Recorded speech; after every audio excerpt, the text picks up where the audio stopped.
माझगाव कोर्टाने त्यांना मोठा दिलासा दिलाय। 2 लाखांच्या पोटगी संदर्भात धनंजय मुंडेंनी दाखल केलेल्या आव्हान याचिकेवर कोर्टाने करुणा मुंडेंच्या बाजूने निकाल दिलाय।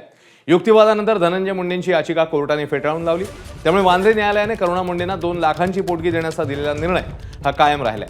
दरम्यान आजच्या सुनावणी दरम्यान करुणा मुंडेंनी धनंजय मुंडेंचं मृत्यूपत्र सादर केलं होतं। यात करुणा मुंडेंची पहिली पत्नी असल्याचा उल्लेख होता। तर धनंजय मुंडेंनी 9 जानेवारी 1998 ला वैदिक पद्धतीने आपल्याशी लग्न केल्याचं स्वीकृतीपत्र देखील करुणा मुंडेंनी कोर्टामध्ये सादर केलंय। या सर्व पुराव्यांच्या आधारे कोर्टाने करुणा मुंडे यांच्या बाजूने निकाल दिलाय।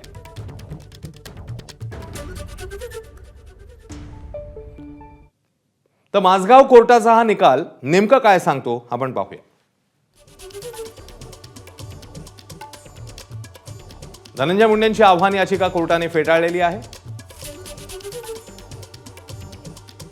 करुणा मुंडे यांच्या बाजूने कोर्टाने निकाल दिलाय।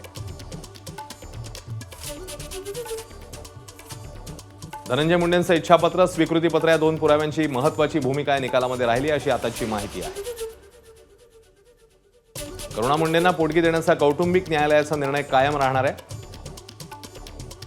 धनंजय मुंडेंना 2 लाखांची मासिक पोटगी आता करुणा मुंडे यांना द्यावी लागेल।